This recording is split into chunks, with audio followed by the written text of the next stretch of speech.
Okay, welcome back, everyone. As we continue our Motzei Shabbos marathon, holding again ahead on Daf Nun Tes Amud Aleph, and we are holding by Rab Chia Bar Abba, which is 6 lines from the top. As it's great to have so many wonderful people to start the week with, and Rebellia, it's so good to have you. And Daniel Rosenberg has joined us since I welcomed in the Olam. And what happened to Avigdor? He was in Maminim. Who knows what happened in Maminim? The camp. Okay. Rab Chia Bar Abba Ikla Legavla. Here's another story. Rab Chia Bar Abba Ikla Legavla. Rab Chia Bar Abba visited the city of Gavla. Chaza b'nai Yisrael d'ma'abrim me'ovdei kechavim. He saw Jewish girls impregnated by goyim. Shemalu, although they were circumcised for conversion, but v'lo tavlu, but they didn't finish the conversion. They didn't immerse themselves in the mikvah. Chazu chamra demazdu ovi kechavim. He saw wine that was blended by a guy, v'shasu Yisrael, and Yidden were drinking it. Chazu turmusa lupines. It's a type of bean. Chazu turmusa desholkalu ovi kechavim that were boiled by Goyim, v'achla Yisrael, and were eaten by Yidden, v'loi amalu v'loi midei, and he didn't tell them anything. So also Rabbi Yochanan, he came before Rabbi Yochanan. Amalei, he says, let's take case by case. The Jewish women that were impregnated by Goyim that were not fully converted, say v'hechriz al b'neiim, go and announce on their children, shem mamzerim, that they're mamzerim. Now, this is not the halacha, but since the conversion wasn't finished, they had a din of a guy. And Rabbi Yochanan holds that a guy that sleeps with a Jewish girl, the child's a mamzer. That's not the halacha, but that's Rabbi Yochanan's opinion. Now,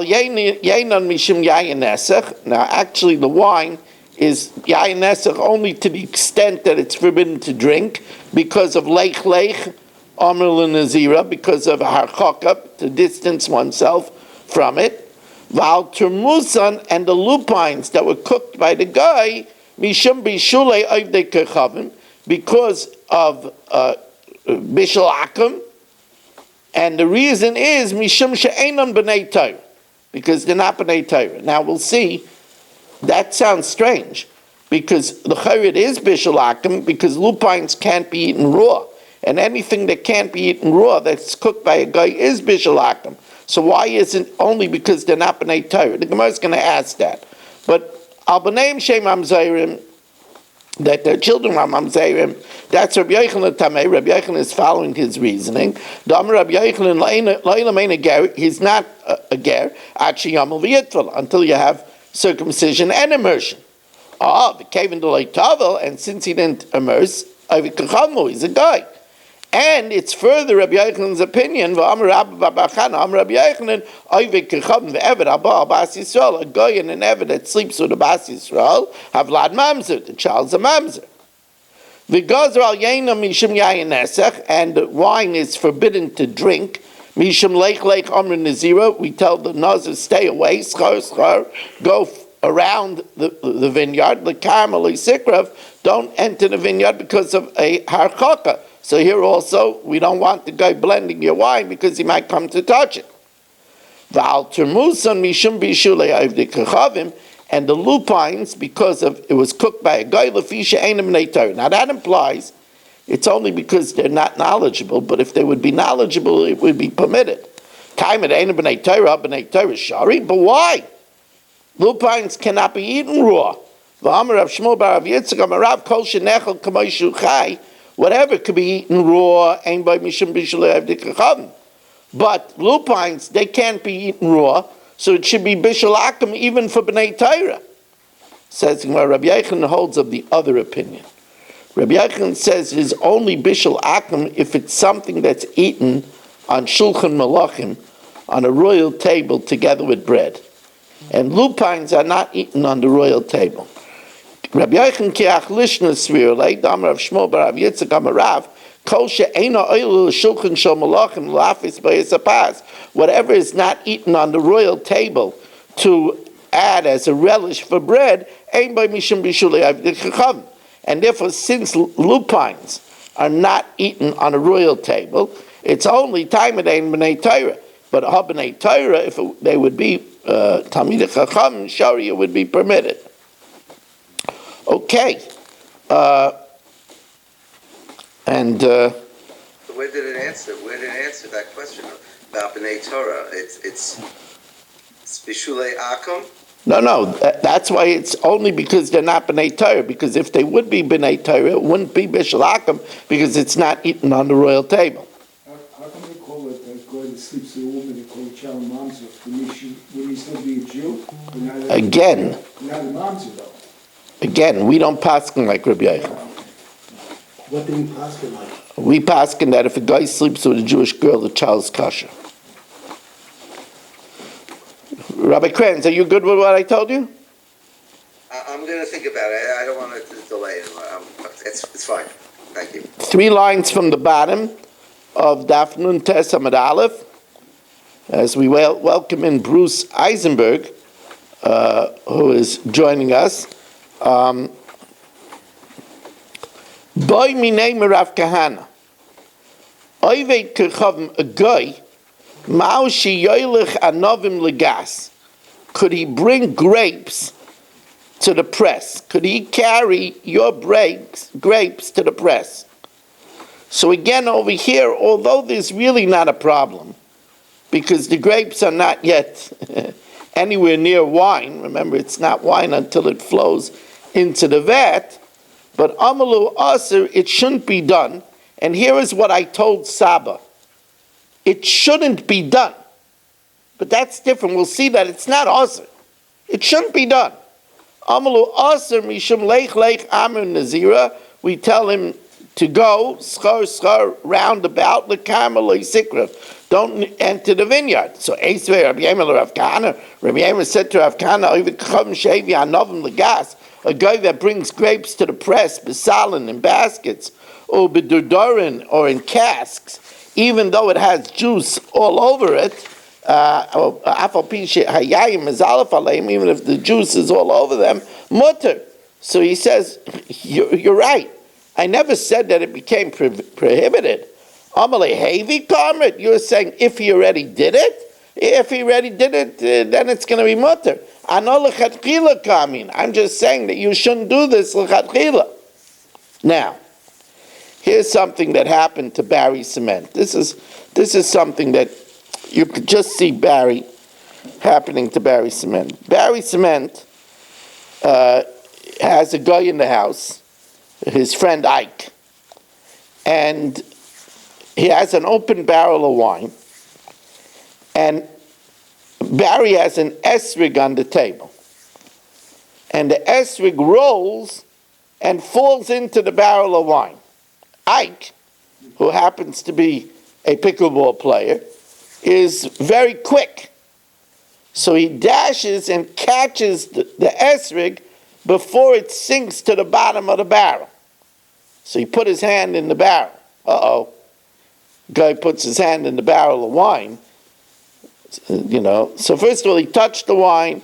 Even shaloi b'kavanah, it's going to be usher to drink it. But now we got to make sure that he's not. Now we have to make sure that he doesn't agitate it for nisach. So here we tell Barry, listen carefully, Barry. An esrig rolls into a barrel of wine. Idrei ovid kechavn, the guy jumps. V'shakle puts his hand in the barrel and catches it. Amalu Ravashi says, Noktu liyadei.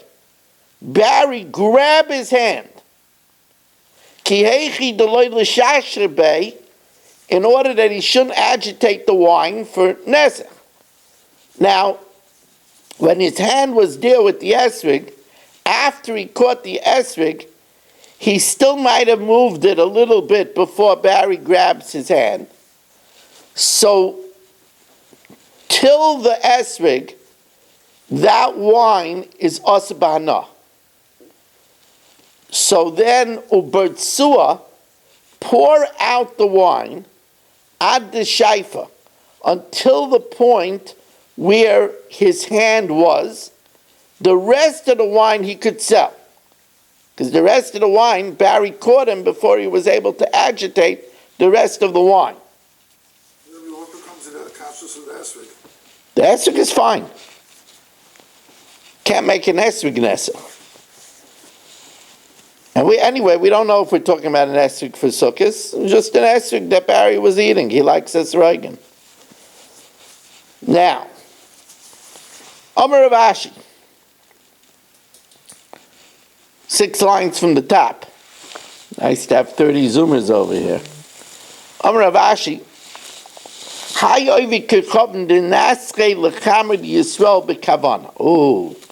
oh, this is already, who would be a guy that this would happen to? Eddie, right?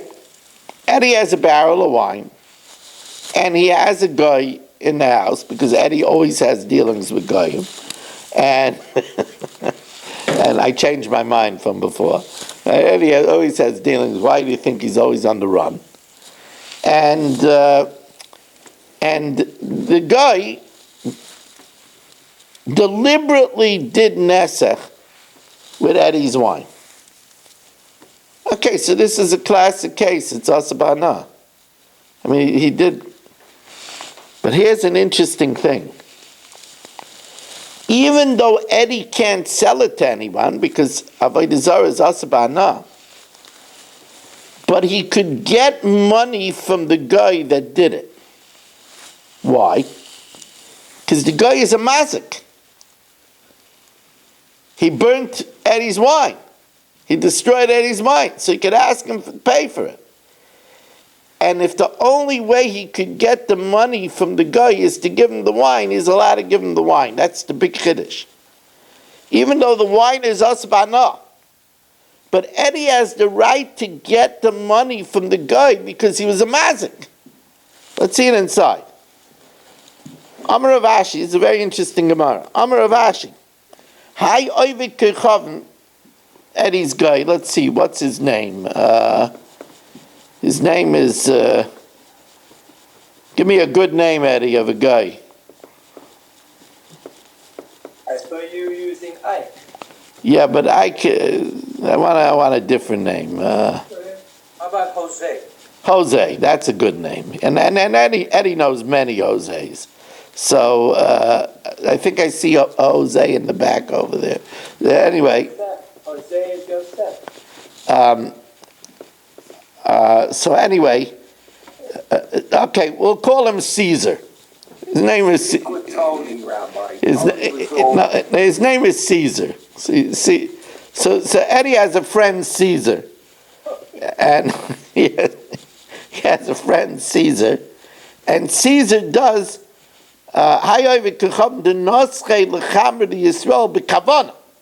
He actually does a libation with Eddie's wine. Of course, Eddie can't sell it to someone else. Eddie can't sell it to his friend Ike, because since it's Yayin Esach, it's also Bana. Right? So Eddie can't sell it to another guy. But he could take payment from Caesar. Not because of the wine. The wine is asabana, but he could take payment for Caesar because Caesar damaged his wine. My time, a miklakalia, he burnt it.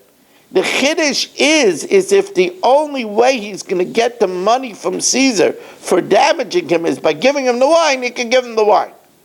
But it's not considered that he's getting an exchange for the wine. He's just getting payment from being damaged. Amar Rav Ashi mina aminala. How do I know this? The Tanya, Oived kechavim shenasech yenoi shel Yisrael shaloi b'fnei avodas kechavim. Here, Caesar poured the wine as an libation, but not in front of an idol. Us, but Rabbi Yehuda ben Bava, Rabbi Yehuda ben Meseira Matirin. Here we have two opinions that are not lahalacha. Rabbi Yehuda ben Meseira and Rabbi Yehuda ben Bava and Rabbi Yehuda ben Meseira permit the wine that Caesar poured not in front of an idol of Eddies. And they permit it from two reasons. Mishum Shnei Dvar. Echad she'ein menaschin yayin ela b'fnei avodas kechavon. They hold that there's only yayin nesach if it's in the presence of an idol. The echad, and secondly, she'amru loi, because Eddie could say, lav kol hemenech, it's not up to you, you don't have the right, to aser yayin loinsi, to aser my wine against my will. In other words, ein adam oiseh davar she'ein shalai. Now it happens to be that we don't paskin like either of these reasons. We hold that you could ask of something that's not yours with a maisa.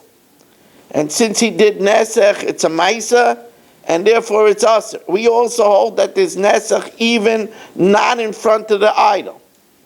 But yet, as Rashi says, this is such an interesting Rashi. If you look at the Rashi, loy kol heimenich. Even though we don't hold of them, to permit you to sell it to another guy, we hold it's asabana. But to this guy, at least, it's permitted because through a nizkai to collect the damages. Mishum tam delav kol kemach. You had no right to do it, therefore you damaged me, and for damaging me, I could get money from you, and even if the only way I could get money from you is giving you the wine, I'm allowed to do it. Okay, good job here.